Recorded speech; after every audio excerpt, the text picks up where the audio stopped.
ready to answer your challenging questions. Just while I'm waiting for people to tune in, I'm just going to whip half the cover off the 16 just in case there's any challenging questions that come up that might be helped by having a boat just there. So you feel free to watch me take the cover off. Just going to prop the front of the boat up, a bit like that.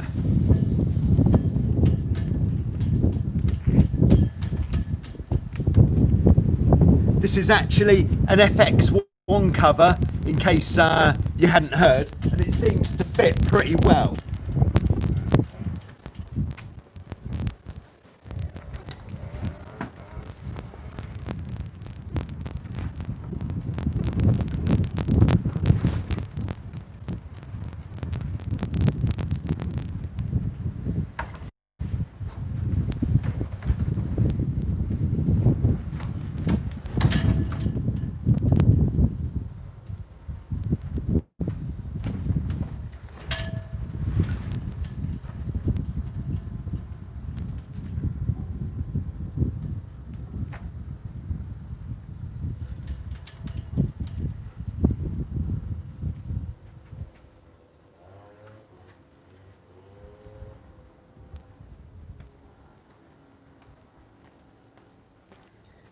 Yes, hello, once again, Joe here for joyridertv. Nice to have you on board, if you're on board. So, what? Is it the right time? Should I just check that? Because there's no one here. Okay, never mind. I'm sure that once word gets out, the crowds will come flocking to the doors of Joyrider TV. So I've had a few questions. Oh, hi Martin, nice to have you on board. I'm not alone at last, although maybe it's actually just reading an incorrect number of people, who knows.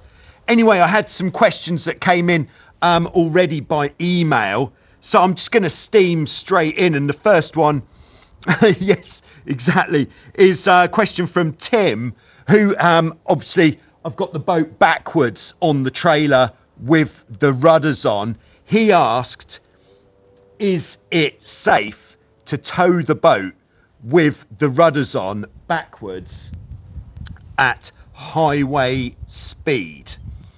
I would have to, highway speed, if we're talking something like 70 miles per hour, I would say it's not worth the risk of damaging your rudders, because if we think about the windage when we're towing backwards, so boat's going to be coming this way, and the windage on the rudders, 70 miles an hour might be enough to cause some sort of bad thing happening where the wind could get one side, and even if we have got the rudders tied firmly down, something could happen. So I would say for highway use, probably not. What I would be inclined to do, if, oh, hi Timon, nice to have you on board. What I would do, if you were going to put the boat on the trailer like this, backwards, and you were going to be towing it at speed. Oh, good morning, Pierre. Bonjour. Is I would actually take the rudder blades off. You could either take the whole of the rudder system off, or you could, depending on how much effort it was. Oh, hi, Matthew. Nice to have you with us. How much effort it was to get your rudder stock. Oh, hi, Damien. Nicely put on with no play. But if it was really hard getting the rudder stock on with zero play, and if you did a really good job servicing your rudders, then maybe actually take the rudder blades out and then put a line between the rudder stocks, holding them so they're tight in towards the middle, and that would be the kind of the solution there for peace of mind. Of course, the more you take off the boat, the less chance there is of something getting damaged. But if you've just put in a load of fresh bush to your rudder stock, if you take the stock out, there is a chance, of course, that as you're driving along, the bush might fall out, and then you'll have to re-bush it, and nobody wants to have to re-bush. Not if you've just re-bushed. So there we go. Take the rudder blades off, put a rope or elastic or something from the rudder stock on one side over to the other side, tie them tight. That's if you're going to be hammering it on the freeway. If you're just going to be driving locally, not particularly quickly, I would say probably up to about 35, maybe even 40 miles per hour, then I'd say you could probably leave them on, but just keep an eye on them. All right, Timon just asked, first question, how much costs a whole Spinnaker kit for a 16? I think if you were to buy one from Hobie, list price would, I haven't actually looked recently, but I would guess it would be somewhere in the region of about, I wouldn't be surprised if it was as much as €2,000, which you might go, oh, that's a lot. But because I dare say to buy the Spinnaker direct from Hobie, a new one would probably cost about €900. Whereas if you buy it depends if you're going to be racing in the Hobie class. So if you're going to be going to the, you might have heard just a few days ago, I think maybe it was it Wednesday evening, maybe Thursday evening last week, there was an announcement from the International Hobie Class Association that they're planning to put the World Championships on in Spain in September. And if that goes ahead, there will be a Spinnaker class. So if you were looking to race in that Spinnaker class, you will have to be using all original Hobie Cat Spinnaker kit on your boat, which means you have got to pay up. But if you're not looking to be sailing your boat with a Spinnaker in races, you just want it so you go out cruising, go a bit faster for longer distances, then you could get an aftermarket Spinnaker made. I know that, sorry, I must sneeze.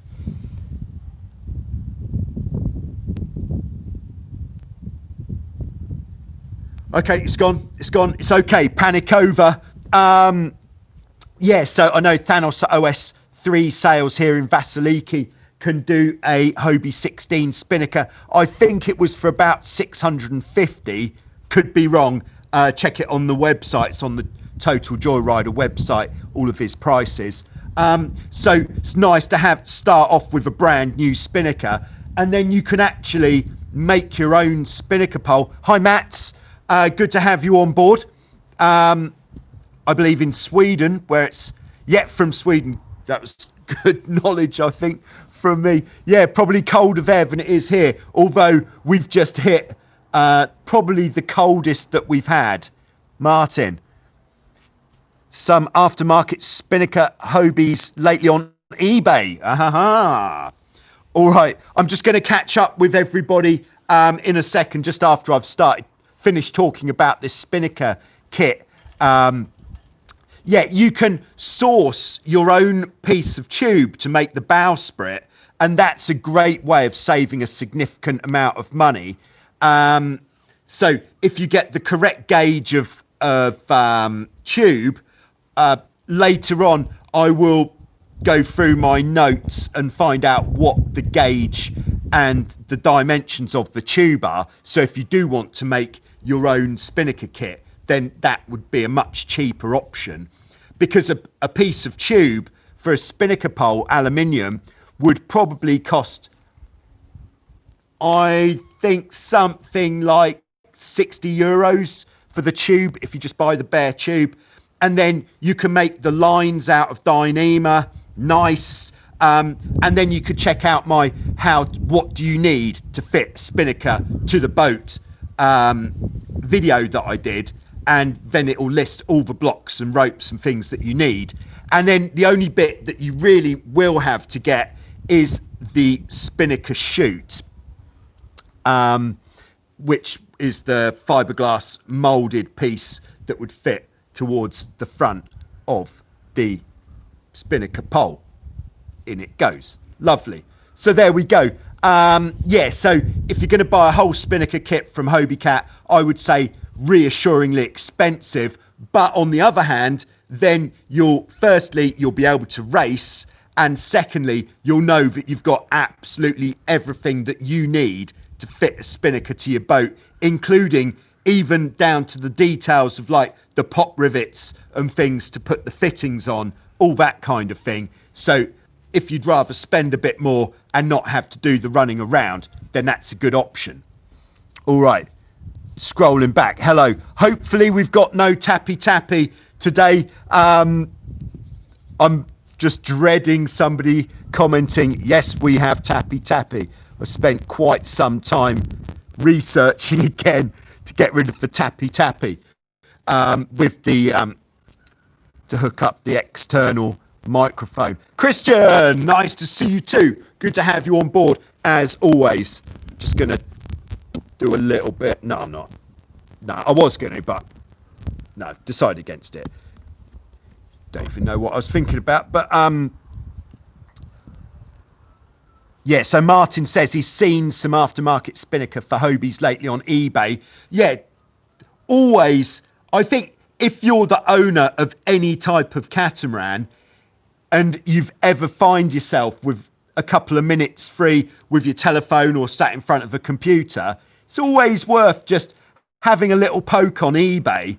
Just put in the name of your boat, for example, Hobie 15. Just write it in the eBay search bar, see what's up for sale, because there might be some bargains well worth a look to see if there's any bargains going, and they come and go pretty fast. So if you periodically have a look, you're more likely to find that bargain. At the moment, I'm looking for Hobie Tiger dagger boards, because occasionally they do come up really cheap on eBay, and if they do, I'm going to have them, because it's the sort of thing that we definitely don't want to pay full price for. If a good price that I'd be looking at for a Tiger dagger board would be about 150 euros, which seems quite unlikely, but people do sell them that cheap, whereas a new one would be about 650, 700, and if the boat gets taken out by someone who sails with the dagger boards in the down position, they snap one in half on the first time out, that's quite emotional to lose 650 euros, whereas to lose 150 obviously is much better, and it's always good to have spares. All right, Jose, how you doing? Hope you're doing fantastic. Very good, thank you very much. Little bit chilly. It's a nice day, but at the moment we've got quite a strong northerly wind here in this part of Greece, which if we were allowed to go up to the north of the island, it would be pretty strong, probably something like 35-40 knots of wind and fairly steady, but we're not allowed to travel for that sort of caper at the moment, so we're just getting this very gusty wind here in Vasiliki Bay. That's what's happening. All right, second part of this was how can I absolutely crash the 2021 Speed Stick? If you're saying crash as in how can you smash it, how can you dominate that bad boy, all right, number one, for sailing fast, no tapping. Woohoo! All right, we have success. We are using just the Instamic that we've seen before. This is a device paid for by everybody who supports the channel on Patreon, as is most of the other stuff that I use to make the videos. So thanks very much everybody who supports the channel on Patreon. And it has been troublesome of late connecting the microphone to the phone for the live stream, but sounds like today we're good. Yeah, so tips for fast sailing. Build yourself up wind strength so that you get more confident in stronger wind. And then what you want to be doing to really get those big speeds out of the boat is to bully and dominate your catamaran in the high wind.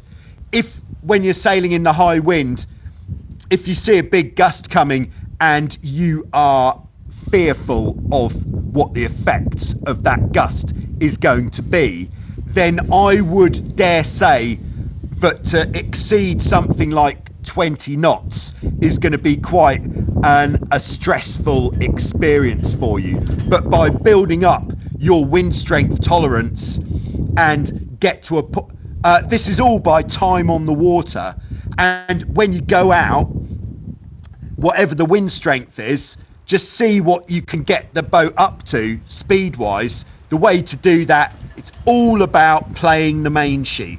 By playing the main sheet a lot, when I say a lot, I'm meaning almost constantly, in and out, in and out, in and out. So set the traveller in a comfortable position where you can, in the bigger lulls, pull the main sheet in so it's almost block to block. Then just play the main sheet all the time, and it is the main sheet, by playing it, it will really let you know where the limit is. So as you sheet in, you might feel the bows start to dip slightly. There you go. Okay, that's towards the limit. So then just ease out a little bit until the boat levels again. And then you're just using the main sheet as your kind of pitch control to a certain extent. And then you're trying to take the boat as far downwinds as possible, but with the hull just out of the water. That's what we're looking for. Sounds good? Oh yes. You can. I've probably talked about this on, I would say, throwing it out there, about 100 videos on this balance between angle, hull lifting, playing the main sheet, sending it, giving it the juice. That is what in fact, when I've got a bit of time, I will put together a compilation of all of my high wind, high speed, speed stick oriented kind of, let's see how fast we can make this go kind of caper. Okay, just scrolling back. Hello to everybody who's just tuning in. Okay. All right, so Jose, hopefully that gives you a little insight into how to go and smash the speed stick. A good time also to do it is if you've got very, very flat water and strong wind, not always easy to come by. Another way you can get the high speeds is if you do go out in waves, to try to get the boat going down a wave really fast. I dare say that's how some of the big speeds have come about on the speed stick, by boats going down waves, because that is going to give you one heck of a boost. And sometimes what you need is a heck of a boost. Okay. Yes, here we are. All right. All right. All right. Damien asks, what apps are good for measuring boat speed? Speed on the boat. Okay. Yeah. There is one that I. All right. I'll have to have a look at that later. Forgotten what it's called. But the one that the only app that I've actually used for measuring the boat speed on the telephone is Strava, and I use Strava because that's what I use when I'm on the bike, so it's convenient because it's already there. But you can set it to a windsurfing session is the closest thing that it's got on there, but it doesn't matter. It will give you your top speed, average speed. It will draw you a map of where you've been all that kind of thing. And if you did see the speed stick video that just went on this morning, then I did mention at the end that there have been some anomalies with some of the speeds that I've had sent in, where you can see somebody's speed graph. The speed graph would look like this, like a little spiky line at the bottom. And if you can see that at the start of the speed graph, so that would be here, or at the end, if there's really high bits, that would probably be a speed that was registered before you actually started sailing. So maybe you actually set Strava running accidentally, or your app while you were in the car, or you jumped on a bike or went for a run or something, quite a fast run. But then that might be it. Or if in the middle of the graph, like this, there's just an almighty spike to the heavens, and when you think back about your sailing session, you could go, did we really go that much faster at one point than at all other points? If you can hand on your heart say, yes, that is what happened, then send me in that speed. But if you're like, no, it seemed like we were going about the same speed at all times. Now, I don't know how the GPS satellite system works, but I think at some points you do get these satellite glitches where perhaps your device is moving to a different satellite or something, and maybe at that time it will give you a much exaggerated speed, either up or down, and that might be why occasionally we get some fairly juicy results that might not have really happened. So just keep an eye on that if you are going for the speed. So personally, I use three. I use Strava on the telephone. I use on the wrist the Locosys GW60 or the Timex Global Trainer GPS. The Global Trainer is discontinued now, but you can find them on eBay for about €100. And I find that an excellent piece of kit to use for seeing how fast you're going. But here is the if the budget was not an issue, and or if the manufacturer would like to hook me up, then there's a company called Velocitech, and they make a GPS called a Speed Puck, which looks like a big ice hockey puck. It's big. You can mount it on your trampoline, or if you've got a Spinnaker pole, mount it on your Spinnaker pole. And the numbers on this thing are enormous. So you can see how fast you're going at all times, which is really nice without having to look at your watch or do anything. It's like having a speedo on your boat. That is the Velocitech Speed Puck. I'll get in touch with them, see if they'd like to send me one and I could do a review. But that would be very exciting indeed. All right, scrolling back with no tappy, I hope, still. All right, Yay, what's up? That was Yay to someone called Yay. All right, Matt asks, when setting up my furling jib, how much tension to put on the halyard? If tightening the halyard too much, the forestay will slack. Yes, exactly. So if you have got a boat like an FX1, Hobie Tiger, Tornado, Hurricane 5.9, I would wager, but I don't know for sure, probably a Prindle 19 or 18 too. Any boats like that, Dart 18. If when you're tensioning your jib halyard, if tensioning it is actually making it so that the forestay goes slack, that means that the weight of the rig is then being taken by the luff of the jib. On those type of boats, the luff of the jib doesn't have a wire. It just has slight reinforcement, which means if you do take the tension of the rig in the luff of the jib, then you are going to stretch the jib and perhaps even rip it in half. So be very careful when pulling on the jib halyard tension not to overdo it, because you could damage your jib. So if you do see that the forestay has gone loose, then that is too much. Something you can do is, because main sheet tension does have an influence on the tension in the forestay, because as you pull the main sheet tight, it's pulling the mast backwards, which is going to put more tension in the forestay. So what you can do on a light wind day is put the sails up on the beach, crank the main sheet in as tight as possible, and then set the tension on the jib halyard or whatever tensioning device you have on your jib.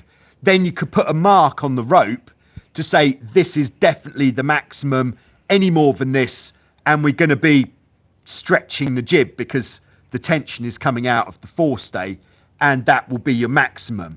Something else you could look at the luff of the jib when you're pulling on your tension is when you pull it on to a certain degree. I think we said this last week. If we're looking kind of up the jib, when you get to like this, you'll get a hard crease in the luff of the jib if you pull on too much tension. So that's another indicator that it's too tight. Now, how do you know if it's too loose? I hear you cry. Well, put your jib halyard tension on and then pull the jib sheet in as much as you can, as much as you ever would. And then if you get horizontal creases along the front edge of the jib, that means that you don't have enough jib halyard or enough jib tension on at the front. So there's a balance that you need to make between the jib halyard tension and it not being too much. In lighter winds, you won't need to pull the jib sheet in as much, so you don't need as much tension in the halyard, and that will also give you more shape in the jib, which will give you more power. There we go. I think that's pretty much covered it. I hope so. But be careful with your jib. While I'm scrolling back, if you've got a spare finger, now would be a good time just to hit the like button. Just means that more people will get to see this in the future. All right. Scrolling back is a little bit clanky today, to be honest. Good morning, Tyler. No tapping from Tyler. That is how I... All right. So Cormac, hello Cormac, asks, fastest cat you have ever raced? Well, the fastest cat I've ever raced, and I've been on it, has been the Tornado, which is still of non-foiling beach catamarans. It is still on paper one of the fastest out there. So the Tornado, for how much you can buy a Tornado for in terms of boat speed per your dollars or whatever currency you're using, the Tornado is offering a huge amount of performance for the money. You could get a really, really good Tornado for about 7,000 euros. And that is going to be a superb quick boat. The fastest cat I've ever raced against, this is going back many, many years, was the Hurricane 6.5 made by Reg White back in the day. This would have been early 90s. And I raced against a Hurricane 6.5, and that was actually the first catamaran that was ever built, as far as I know, and marketed as a planing catamaran. So it planed much in the way that a windsurfer planes. Absolutely enormous. I should Google it, Hurricane 6.5, and this thing is an absolute beast. 6.5 meters long, so bigger. There we go. Great question. Again, more new questions coming in. It's good to know there's more. All right. Damien in Maputo, nice to have you on board, and hello. Glad you can make it. All right, Martin says, I guess a 6-to-1 main sheet system must come in handy to play out that main sheet. Might have to upgrade that. Yeah, the 6-to-1 on the Hobie 16, or in fact, most boats, until you get to a boat with a much smaller mainsail. So when we're talking about much smaller, we'd be the 14, we still want the 6-to-1 on there. Hobie 15, 6-to-1. I would say that probably on your Prindle 15, you want a 6-to-1. But when you drop down to like a Dragoon, where you've got a mainsail which is perhaps smaller than 10 square meters, then you could probably get away with a 4-to-1 or a 5-to-1. But the modern 6-to-1 main sheet configuration is definitely, I find it very good for playing the main sheet. And yeah, so I'd say yes, you're right. Although I think it was the week before last, somebody said that they're using the old style main sheet configuration with the 2 blocks on the boom, and that's working fine. If you are, actually, this is a good point, if you are upgrading your 16 from the 2 blocks on the boom configuration for the 6-to-1, with the triple block, so coming from a single point on the boom, this is actually going to change the sheeting angle slightly, because, okay, if the boom is here, when you've got 2 blocks on the boom, they'll be anchored here and here, let's say, whereas on a modern 16 with the triple block on the boom, that would be anchored in the middle. So your boom, the anchoring points, the brackets for the main sheet will be in the wrong position for the triple block to be coming from the boom, which will mean not such a huge issue, apart from the leverage might be slightly different, but your actual cleating angle, the angle of the cleat on the bottom block, is going to feel a little bit out if you change it. If the main sheet is anchored too far back, it's going to lift the cleat up, meaning that you're not going to be able to get the sheet in the cleat. If you put it on the forwards one, it's going to bring the cleat down, meaning that the sheet is going to go in way too easily to the cleat, which could lead to complications in the gust when you're trying to sheet out, and oh my goodness, I can't sheet out. So just something to consider if you are looking at changing. So it'd be as simple as drilling out one of those brackets, and in fact, if you are going to drill out the brackets to move it, then just let me know. I'll measure a boom that I've got here and for the distance where that bracket wants to go. All right. Cormac asks, fastest cat dinghy, small cat on the market.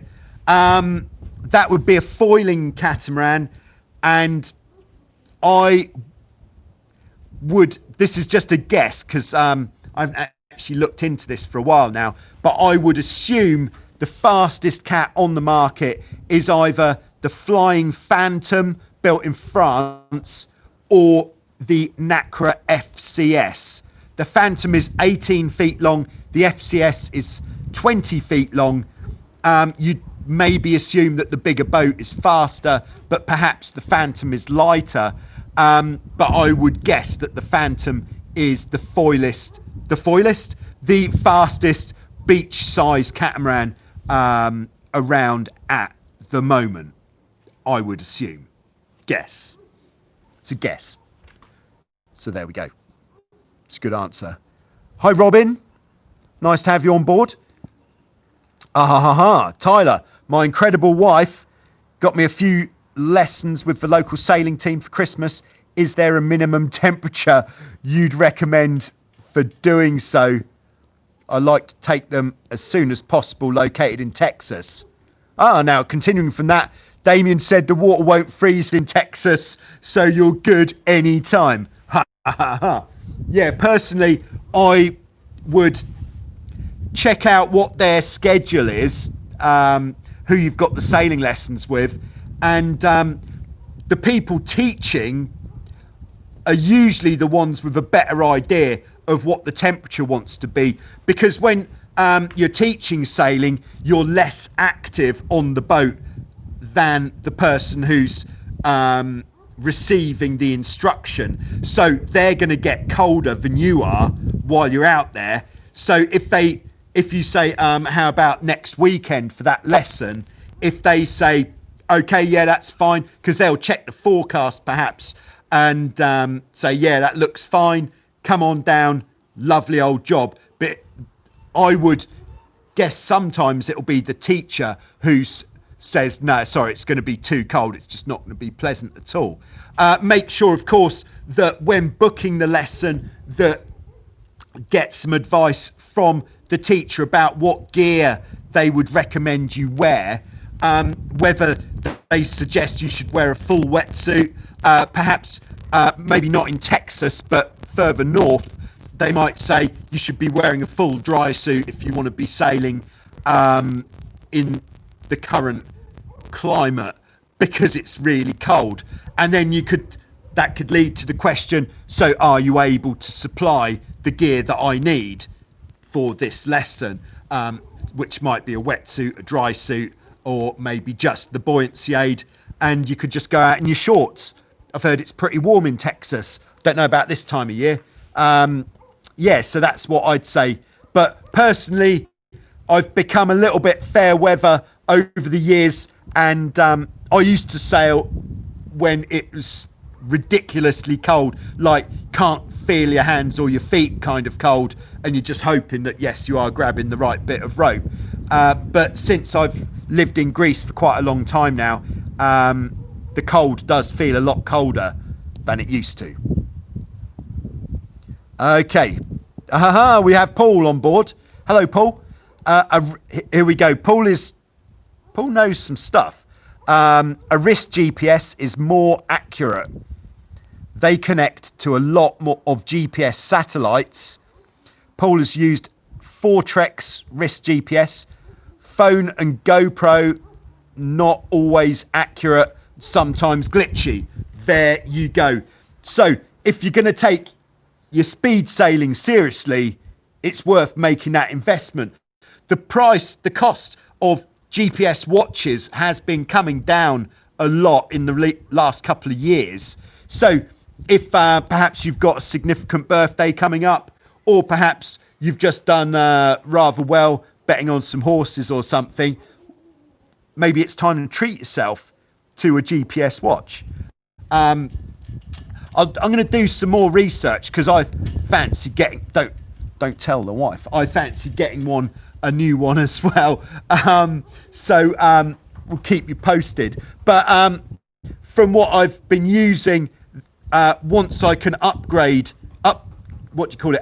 the software, the firmware on the GW60, that one has been running so nicely, and it gives you all the stats as well, and it's really straightforward to use. But then you get the stats like speed over 500 meters and it does it over time as well as distance, so you can really know how well you went. So you might get a top speed, maximum speed of 22 knots, but then if you look at your average speed over like even over 5 seconds, what your average speed was for 5 seconds, if that says 15 knots, then that 22 knots doesn't seem as shiny anymore. Whereas if your average speed for 5 seconds was 21.2 or something, then yes, you were going well. There we are. Haha. Just don't want to feel too cold to enjoy it, Tyler says. We have Herbert on board. Hi, Herbert. Tell me why you don't sail all year round. Is there no wind? Or are the temperatures not so friendly? There are clothes for that. That would really interest me. It's a good question, actually. Yes, I've become a bit fair weather, as mentioned. But in the winter here, the good sailing days are quite sporadic, very spread out. And I prefer not to keep a boat on the beach, because it means every time we get a big thunderstorm, which there's a lot of in the winter, mostly at night, or if there's a big wind, then it's on my mind, oh, my poor boat sat down there on its own on the beach, nobody keeping an eye on it. Main reason at the moment is we are under lockdown, which means that going out flying a hull is frowned upon. But yeah, the other reason that I don't do so much in the winter is because I do a huge amount in the summer, and then in the winter, if there is a good windy day, I don't have so much time that I can spend a whole day, because I have a young boy who for some reason needs supervision, and he definitely won't go sailing if it's anything other than 25 degrees.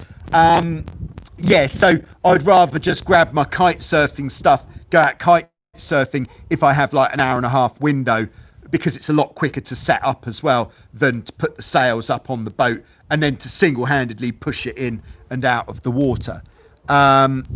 So I am very spoiled, it has to be said, because I get so much champagne sailing in the summer.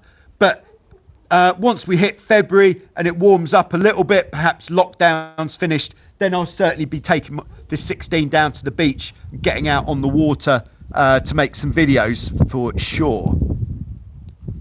Thank you, that's a good question.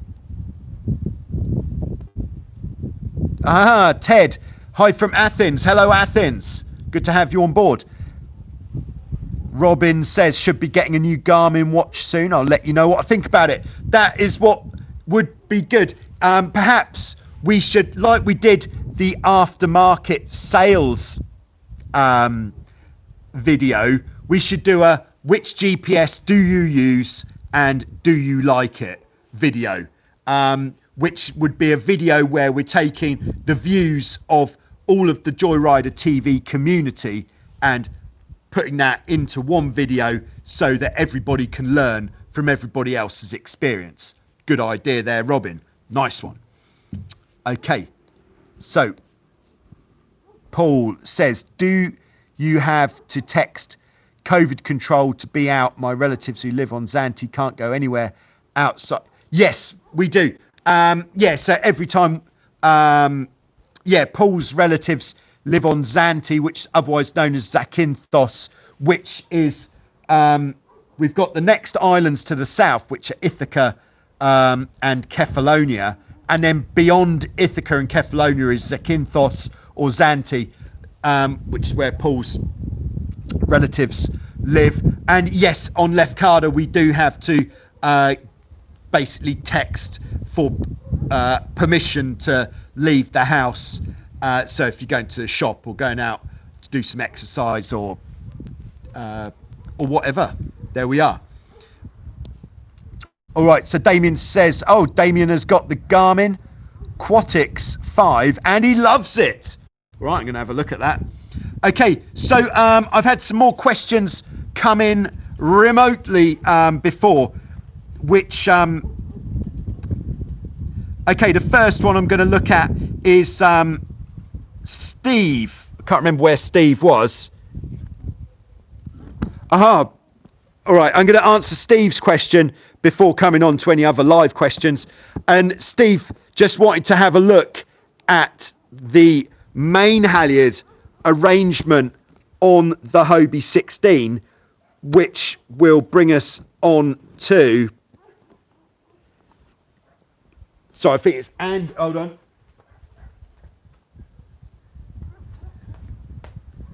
and that will bring us on to Andy's question about the main halyard on the Hobie 16. All right, I'm just coming round. Hi, Joe here for Joyrider TV. So the main halyard on the 16, it rolls over the top of the mast, and basically what we have is a wire part which is at the back of the mast. So the wire part comes down. Here is the wire.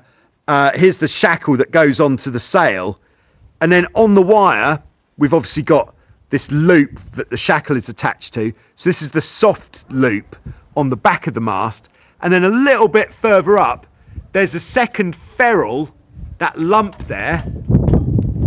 And that is what locks the sail up. Very important. And then that wire goes over the top of the mast, and then it attaches to the rope part, and that's the part that you pull to pull the mainsail up. On the front of the mast, at the front, did I mention the front? There's like a fork like this, and that lug locates into the fork that holds the sail up. That is basically the main halyard system. So we also have on the side of the mast a cleat. So the sail's hooked, is locked up at the top, but then of course we've got this rope that comes all the way down the mast, so we have to tidy that up, which we do using this horn cleat on the side of the mast. Now Andy said he's been having some problems hooking his mainsail up. There's a few things that can, if your mainsail, first thing to check is your mainsail definitely going to the top of the mast? Take a step back and have a look, get somebody else to look. Is it definitely at the top? If it is definitely at the top and not locking in, it could be sometimes if you've got an older halyard, this lug here or ferrule can get quite chewed up over time, which means if it's chewed up, it might have become a bit smaller, which means that it will actually just fall through the middle of the fork on the front of the mast, and thus it won't lock up. So check the quality of your ferrule. If your ferrule is all mangled and gone quite small, you're going to need to replace your main halyard. It's just the harsh reality of it. If that looks pretty good and a good size, then it's worth either dropping the mast or tipping the boat onto its side, and then checking the fork at the top of the mast, which is a stainless steel piece with bits coming out like this. Sometimes this can get bent, so if you see one of these fork parts or both of them are bent really high up, then the lug is not going to locate particularly well into there. So then you can bend it back using a pair of pliers, take a pair of pliers to it, bend it back, and then that should work well. And that should, as long as you're getting your mainsail to the top of the mast, solve most of your locking problems. Something else that you could look at is just make sure, let's flip this round again, hold on, make sure that when you're going to lock the halyard in, the halyard is down the front of the mast.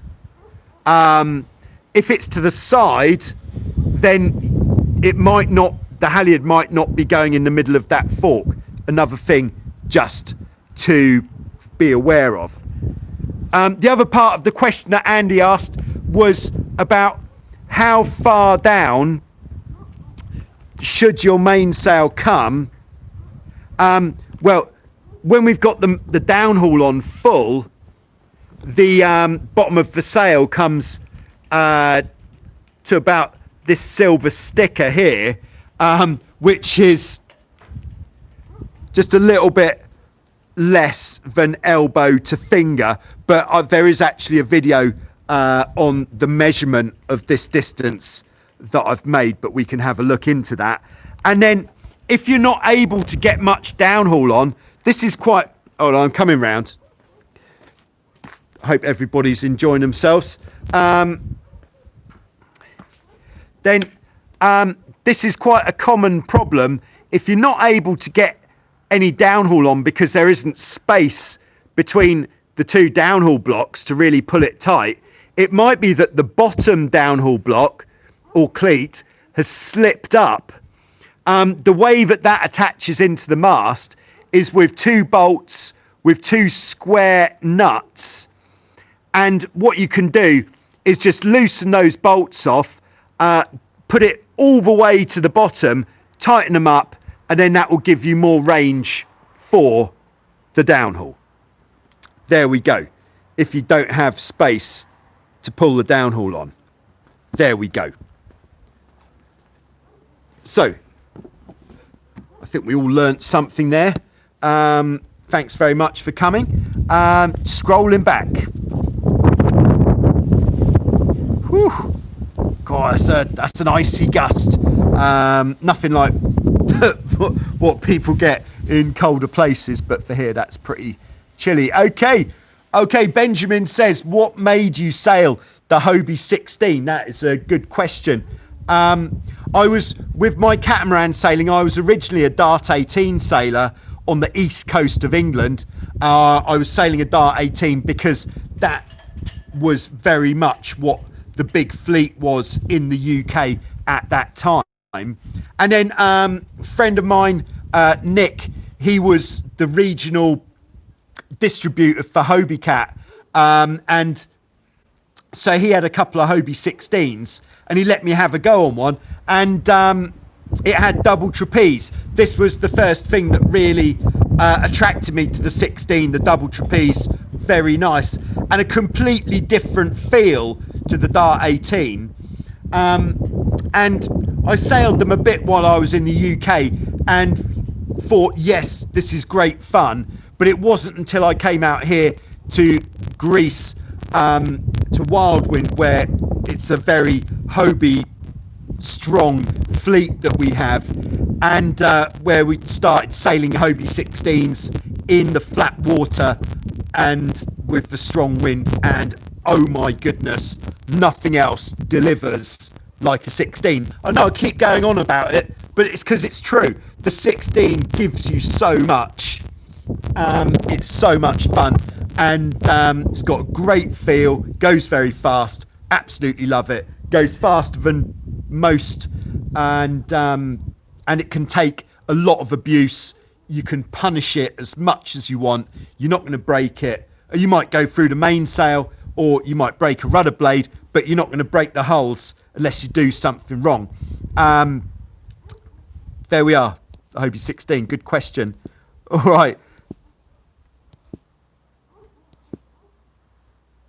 All right, we've got Holly on board. I think that's Holly who might be coming out to work here this summer, possibly. Branching out from sailing, would you recommend kite surfing or windsurfing? Oh, that's a spicy question. I would say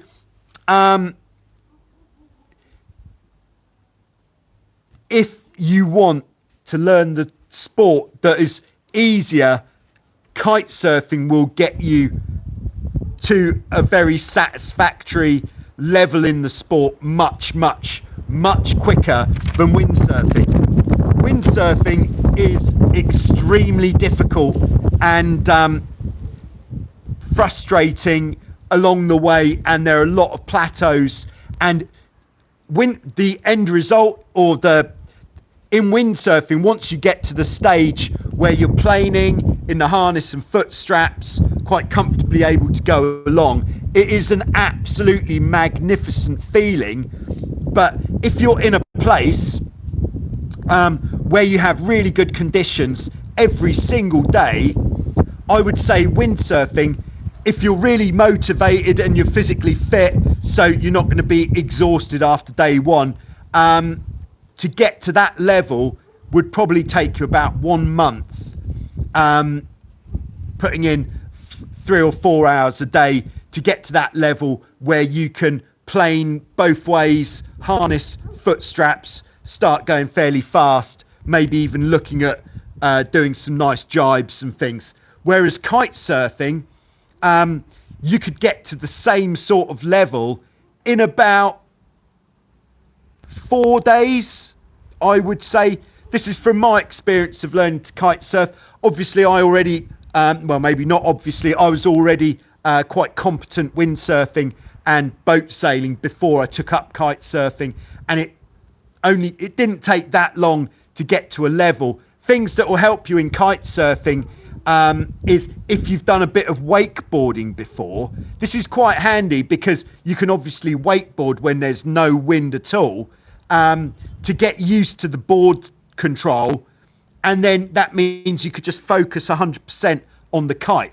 The difference with the kite surfing is it is much more dangerous, and you should not attempt to learn to kite surf without supervision of somebody who is already at a good level, because it is dangerous and you can get into some quite significant trouble quite easily. Whereas with windsurfing, the most trouble you probably get into is not being able to go along and getting a bit upset, or not being windy enough. Kite surfing makes the best out of much worse conditions. If it's a really horrible sea state, or perhaps if it's not so windy, you'll have a much better time kite surfing than you would windsurfing. But then when the wind is really, for me, I like it so that if it's blowing 40 knots of wind or more, I like to know that there's a sport that I can go out on the water and do, and it not be an issue or a problem or excessively dangerous. And that's what windsurfing does for me. So when it's too windy to go out on the boat or the kite, windsurfing is definitely on. But kite surfing, of course, if you throw 40 knots at a kite, then you could find yourself getting stuck or just being in the air forever. There we go. Great question there, Holly. Thank you. All right. No further questions, please, at this stage in the game, because we are coming towards the end of our hour. Benjamin says, is the Hobie 16 easier to rig than a Nacra 17? Thinking of buying another cat. I never sailed a 16 before. These are very different animals. The Nacra 17 is a much more modern design. The difference not only with the boat is going to be in how much it costs. I would say a Nacra 17, you'll be lucky if you can find one for less than 8,000 euros, where a Hobie 16 you could pick up a fairly good one for 2,500, something like that. And then the actual rigging with the preparation, putting the sails up, will probably be about the same. Maybe the Nacra 17 will take a bit longer. Once the mast's up and everything, it's going to take probably about 4 times longer, once you know what you're doing, to put a Nacra 17 together from a pile of bits than a Hobie 16, because it is a much more complicated boat than the Hobie 16. Another great thing about the Hobie is it's very simple. There's very little to it, which means also if you're sailing with a variety of different crews, the 16 is more appropriate. The 16 is good if you're sailing with a combined crew weight of up to about 160 kilograms for recreational sailing.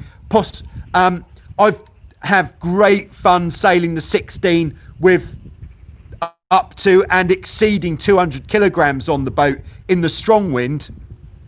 In the lighter wind, having that much weight on the boat is going to hold you back a bit, whereas the Nacra has got more volume. But the Nacra really is at the tip of the spear of high performance racing catamaran, it being the Olympic class. It's also foiling now. You can get the earlier models which aren't fully foiling, but much more difficult, more technical, more fragile boat to sail. But if you've already got a bucket load of catamaran sailing experience, or if you're really looking for a challenge, or if you just want to be sailing what they sail in the Olympics, the Nacra 17 would be the choice. There we go. Jose, Master Joe, yes, thank you very much. I was told by a more experienced sailor to move my mast 1 hole forwards. in the shrouds. How do I know if I should actually do it? Okay. What if when you're sailing along, if the boat is constantly heading up into the wind, this could be that your mast is too far back, which, oh, see you, Damien. Nice one, man. Glad you could tune in. If you're getting a lot of weather helm and your rudders are set up nicely, so setting up the rudders nicely, number one thing to do with anybody's boat. Then if when you're sailing along, you're getting a lot of weather helm, meaning you're having to pull on the stick constantly to hold the boat in a straight line, then possibly your mast is too far back. Because as you bring the mast further back, it's putting more weight, more pressure on the rudders.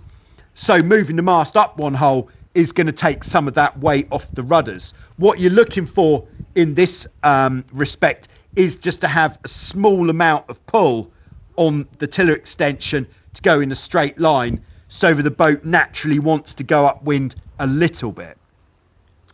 The other thing is, what else? If your mast is, if you're sailing a Hobie 16, sorry, I can't remember what boat you said you were sailing.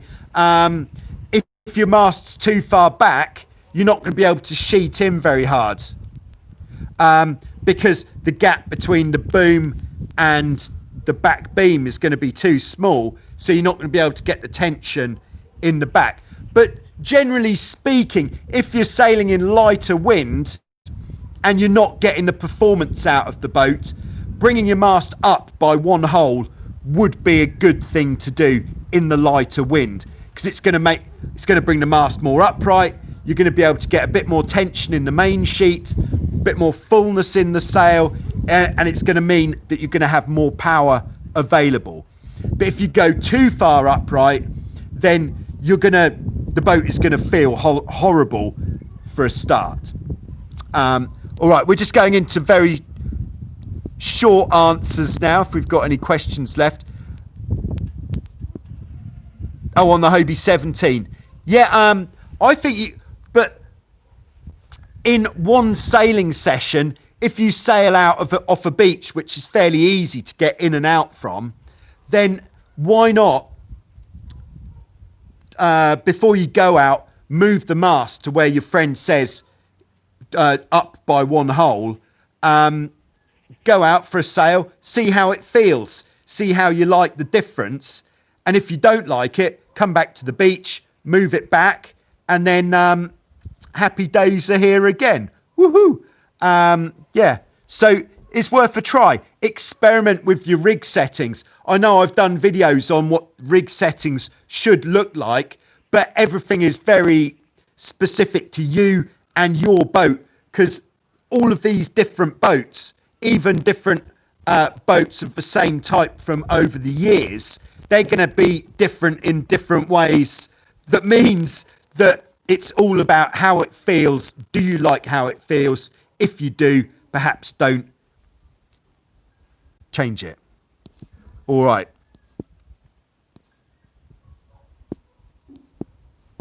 Oh, and also from Jose, do you think it would hurt my Hobie 17 to put a second trapeze? Only comes with one. Yeah, I think it would probably be okay. There are you've got a lot of leverage on the 17 with those wings, but as long as you're not putting too much weight on the trapeze. If you've got the 17 with the wings, and then let's say you're trapezing with, let's say, 100 kilograms of combined weight, then maybe that is going to stress things a little bit too much. Also, you've only got low volume hulls on the 17, so you could overload that quite easily. Yeah, but as long as you don't put too much weight out on the trapeze, I'd say up to about 150, 160 kilograms, you should be all right. But if it breaks, it wasn't my fault. Okay, no problem with the questions, Jose. It's what I'm here for. I'm just winding this up now. Bernardo says how not to rip a sail. if you're going to jump into a sail, try to go to the back. Bernardo, I believe, just ripped his sail, sad times. But if you're going to jump onto the sail or step onto it, if the main sheet is cleated and there's nothing that's going to give, then if your sail is slightly older, there is a chance you're going to go through it. Try to spread the load. If you are going to fall in the sail, go kind of starfish skydiver rather than feet first pencil dive. You're less likely to go through it, but try to aim for the back. Okay, and finally, last question from Christopher. Is it common for an... Oh, I think you mean older Hobie 16 hull to burst and crack. Yeah, sometimes they will go. What we have the most often is where we get separation between the hull and the gunnel in this joint here. That is the most common that we'd find. But yeah, they will go at some point. It depends. I got it at the front. Hold on. So, oh, that's not the front. All right. If you mean cracking around here, that is extremely common on a 16, as you can see by the cracks that we have here. And eventually it'll just become a good idea just to fill this whole piece of the gunnel at the front. Oh, the front pylon. The plot thickens. So around here, cracking and stuff. Yeah, that's pretty... To be honest, that sounds pretty bad. If the pylon can move, then that is pretty bad. And almost sounds like it could be terminal for that hull, which means maybe you need to be on the lookout for a donor boat. A boat that you can just get the hulls off, use the hulls, perhaps sell the rest of the boat as spare parts to finance the hulls that you've just taken off it.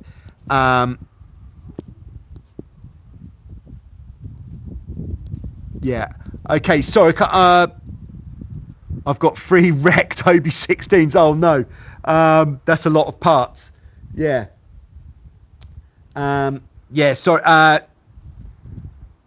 haven't really got much else for you on that topic.